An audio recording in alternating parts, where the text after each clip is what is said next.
Regard, œil avisé, prunelles aiguisées, la midinale est aux aguets. Par Pierre Jacquemin et Pablo Pillot-Vivien, tous les jours à 12h30. Bonjour Serge Cheminot. Bonjour. Merci d'avoir accepté notre invitation. Vous êtes journaliste à France Télévisions, vous êtes aussi délégué syndical membre du SNJ, le syndicat national des journalistes. Le week-end dernier, le ministre de la Culture, Franck Riester, a lancé ses pistes de réforme pour l'audiovisuel public. Pourquoi maintenant, d'après vous, le ministre de la Culture a un agenda personnel ou est-ce que c'est conforme aux engagements du gouvernement ? Alors déjà, un petit truc cocasse, c'est une réforme à 360 degrés. Donc je pense qu'il ne va pas se passer grand-chose puisqu'on va tourner en rond. Plus sérieusement, cette réforme de l'audiovisuel, alors on en parlait déjà dès l'élection d'Emmanuel Macron, mais je pense que le calendrier était un peu chargé. Donc le ministre, qui parle beaucoup en ce moment, un peu de culture, l'auto du patrimoine, s'est dit, je vais quand même rappeler que je m'occupe aussi de l'audiovisuel public. Donc je pense qu'il a remis la réforme un petit peu sur les rails, en tout cas dans le calendrier. On verra ce que ça donne. Après, à chaque quinquennat, le ministre de la Culture a sa réforme de l'audiovisuel. Voilà, c'est quoi l'enjeu là ? C'est la marotte un petit peu, c'est-à-dire que c'est l'actionnaire ou la tutelle, ça dépend qui parle, donc c'est un petit peu normal qu'ils essayent de peser. Le problème, c'est de la manière dont ils veulent peser. On sait qu'Emmanuel Macron avait plein d'idées sur l'audiovisuel public, ce qui n'est pas toujours le cas d'ailleurs dans les campagnes, mais vu les idées, parfois on aimerait bien qu'ils s'abstiennent. Mais il faut rappeler que celui qui a fait une vraie réforme, c'est Nicolas Sarkozy, qui en 2008, un jour en conférence de presse, a eu deux idées.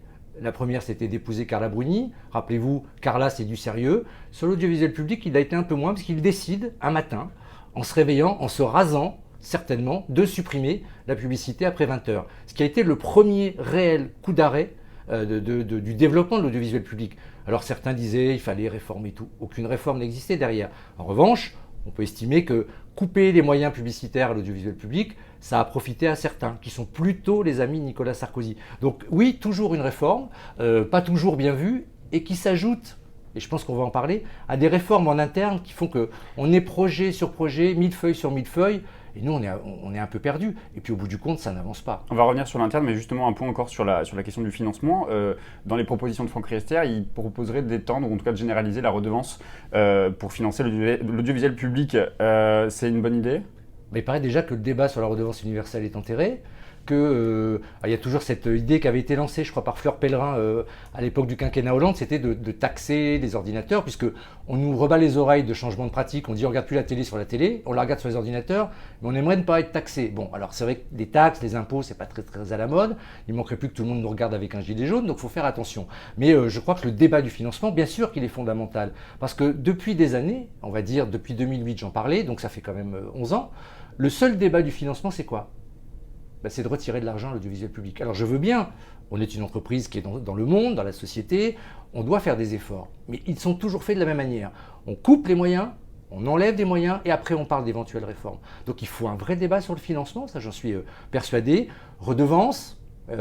L'exemple de la BBC à la française, ce serait bien que ceux qui nous dirigent regardent combien les Anglais payent, même si tout n'est pas comparable, mais c'est quand même assez cocasse d'en parler. Est-ce qu'il faut un financement public plus important, volontariste, tout en ayant un débat sur les missions de service public ? C'est de l'argent en public, on ne va pas dire donnez-nous à nous puis enlevez aux autres. Bien sûr qu'on est responsable, et nous syndicalement on fait des propositions là-dessus. Mais ce débat sur le financement, il commence toujours par un retrait. Je prends un exemple rapide. Emmanuel Macron, 2017. On devait augmenter le budget d'à peu près 17 millions. Septembre, donc en cours d'exercice budgétaire, il faut faire 30 millions d'économies. C'est à l'époque où il y avait la polémique sur les magazines, envoyés spécial, etc., etc. Très très importante, à la fois sur le pluralisme, mais aussi sur les moyens de l'investigation. Ça commence toujours pareil. Et là, M. Riester, on va revenir sur ses propositions, il dit il faut voir le financement, redevance universelle et tout. Puis on apprend quasiment le lendemain sur le lendemain, on est au surlendemain quasiment, que ce débat-là, c'est pas le moment. Il y a le grand débat national, on ne parle pas de l'audiovisuel public. Les Gilets jaunes veulent qu'il y ait le retour de la pub pour plus payer de redevances, par exemple. Pourquoi pas ? Mais tous ces débats-là sont vite enterrés parce que ça touche au portefeuille des Français. Et moi, je le comprends. Mais l'État, actionnaire, s'il veut être un actionnaire responsable, doit vraiment mettre le débat du financement sur la table. Il faut que les fournisseurs d'accès à Internet, les GAFAN aussi, mettent la main à la poche pour financer les services publics. Si on parle par exemple des opérateurs de l'Internet ou de téléphonie, dans la réforme de Nicolas Sarkozy en 2008, qui je rappelle, suppression de la publicité, compensation à l'euro près. Sa notion de l'euro près, je pense qu'elle est assez vague. Donc il y a eu cette taxe qui a été créée. Et Franck Riester, à l'époque, qui était UMP, était favorable à cette taxe. Elle n'est pas versée dans sa totalité à l'audiovisuel public. Donc déjà, ça ne marche pas. Et d'ailleurs, ces opérateurs font pression pour que ça baisse de plus en plus. Après, les GAFA, moi je veux bien, mais quand on arrive à peine en France, c'est déjà un effort, à les taxer à hauteur de 500 millions. quand on voit ce que ça pourrait rapporter, oui, s'il y avait un véritable impôt européen sur les GAFA et un impôt fort en France, bah oui, les GAFA qui nous affaiblissent malgré tout pourraient participer. Mais on en est loin parce qu'il n'y a pas de volonté de financer réellement l'audiovisuel public. Moi, je pense qu'on l'affaiblit volontairement quand on est aujourd'hui actionnaire ou tutelle de l'audiovisuel public. Ça n'intéresse plus personne, on veut créer un monstre. Et ça, je pense qu'on va en reparler. Alors justement, on sait que Franck Riester a une admiration pour la BBC. D'ailleurs, il souhaite, dans son projet de réforme, faire une BBC à la française. Tout à fait, ouais. Tout est acheté dans ce modèle de la BBC. C'est quoi la référence à la BBC? Pourquoi il le prend comme un modèle? Parce que c'est un modèle qui fonctionne, c'est un modèle référence, et qu'on a envie que ça marche comme ça en France. Sauf qu'il y a plein de différences. D'abord, la BBC n'a pas regroupé une radio, une télé, et après le numérique. Ça a existé déjà comme ça. Ensuite, il y a beaucoup de différences. La BBC est propriétaire de ce qu'elle produit. C'est fondamental. Nous, on a les décrets TASCA. Moi, je ne suis pas pour une remise en cause complète, mais c'est un vrai problème. C'est-à-dire que quand nous, on produit ou on coproduit, il faut après encore payer pour diffuser. Je prends un exemple tout bête. Les choses qui sont très regardées, comme des films, les Tours de France, machin, on repaye après pour diffuser. Donc déjà, ça n'a pas été réformé. Et puis, il faut voir la dimension d'entreprise qui crée des documentaires de qualité qui sont achetés partout dans le monde. Donc le modèle, c'est le monstre. C'est-à-dire qu'en fait, il faut rappeler qui est Frankenstein. Ce n'est pas la créature, c'est le créateur. Et on veut créer, et ça c'est vraiment la marotte de Franck Riester, au moins il est cohérent, il le disait déjà comme spécialiste de l'audiovisuel lorsqu'il était simple député, c'est de regrouper. Mais le regroupement c'est quoi? Pour nous c'est un peu moins de pluralisme, c'est avec quels moyens, c'est avec quel personnel et pour quelle mission. Donc une fois de plus, on regroupe, on essaiera de faire des économies alors qu'on sait que tous les regroupements au départ coûtent très cher, puis on ne parle pas du fond pendant ce temps-là. Pourquoi regrouper? Il n'en a toujours pas parlé. Il veut regrouper par exemple les instances de régulation, c'est pareil. Regrouper, rassembler. Il y a des pistes avec France Bleu, France 3, tout ça. On peut en parler, mais on ne commence pas par regrouper et on discute après. Le regroupement, il a déjà eu lieu dans les différentes entreprises de services publics de l'audiovisuel, notamment à France Télévisions, on l'a vu.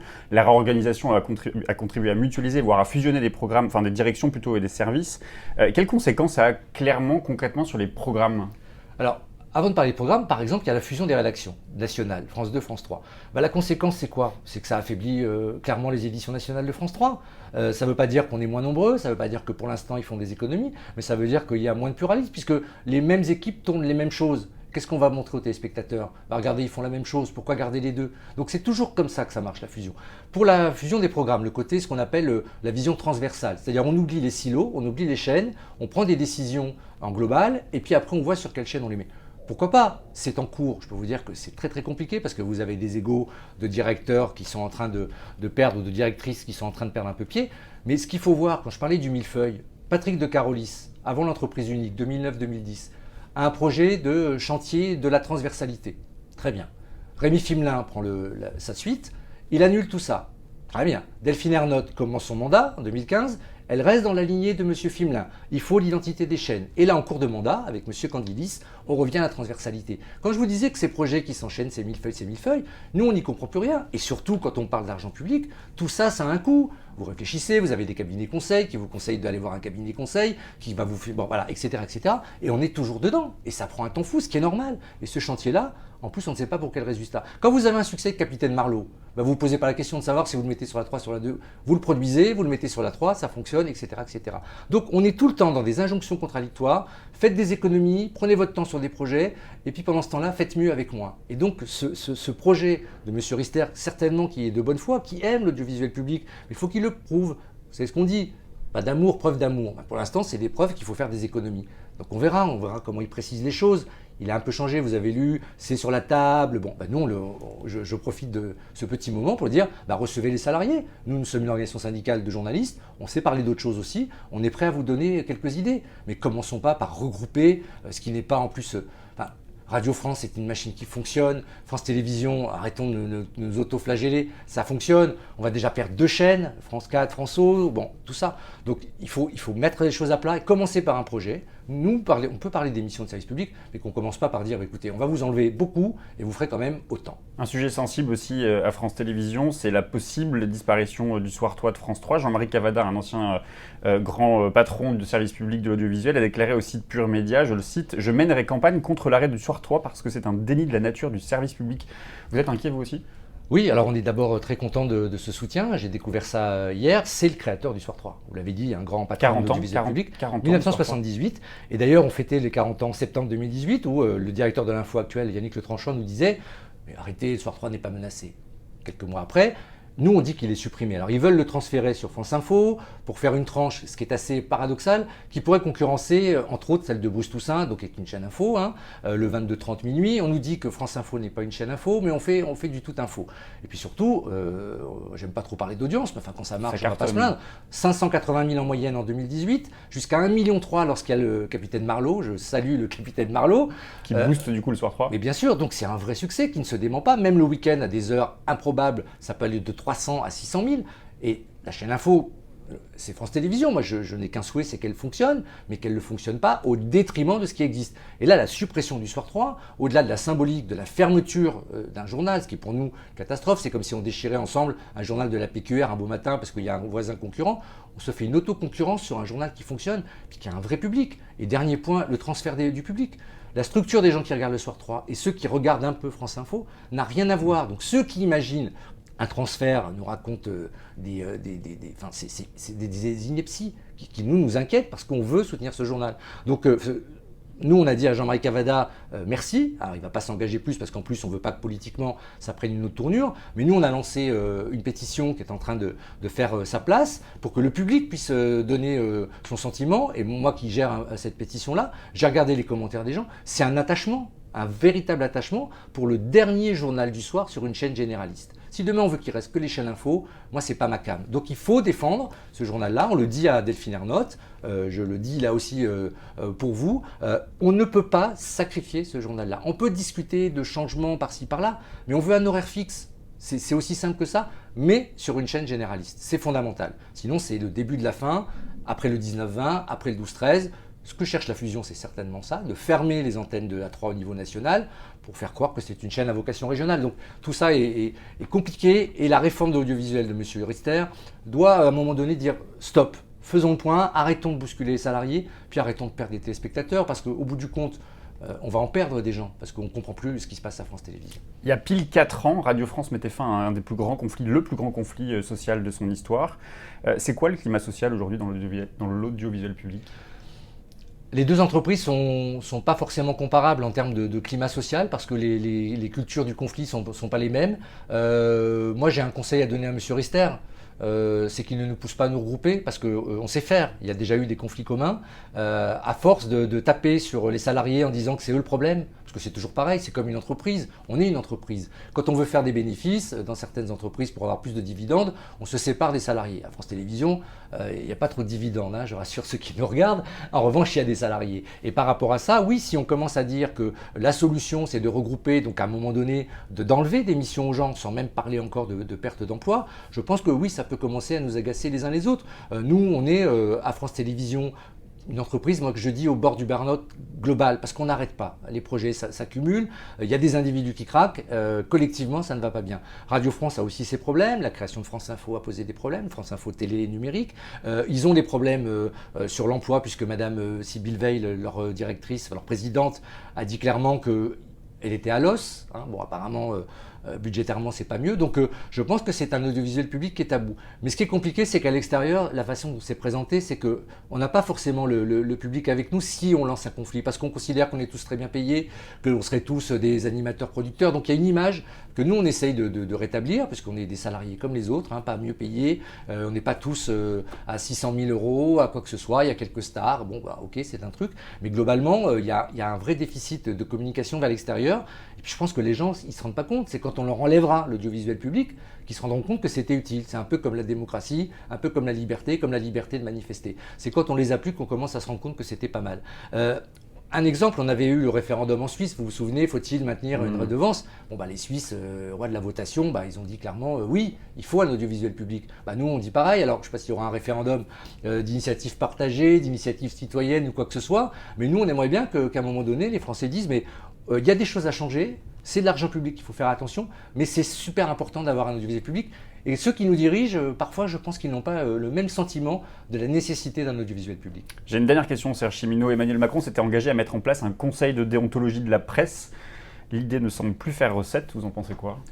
Nous, au SNJ, on a toujours été pas pour les propositions d'Emmanuel Macron, mais pour l'adosser par exemple à la commission de la carte.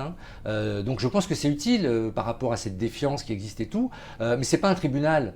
M. Mélenchon s'était corrigé, il avait parlé de tribunal à un moment donné, des journalistes, bon il s'est corrigé. Je pense qu'il faut une instance, mais pas de régulation, il faut qu'il y ait une instance où on puisse discuter à un moment donné de ce qu'est la déontologie. Mais c'est pas pour critiquer les lignes éditoriales des uns et des autres, on le voit avec les Gilets jaunes, c'est un débat très très important, ils ont raison de le porter, mais attention, je veux pas dire du mal, mais quand on voit que l'une des télés préférées des Gilets jaunes c'est RT France, je veux bien qu'on en parle, mais c'est quoi une ligne éditoriale? Donc nous, on ne fera pas de concession là-dessus. Mais sur une instance de régulation qui discute de la déontologie, qui explique, mais c'est pas un juge, on ne va pas dire à quelqu'un, on t'enlève ta carte de presse. Après, il y a des erreurs aux entreprises de régler ça.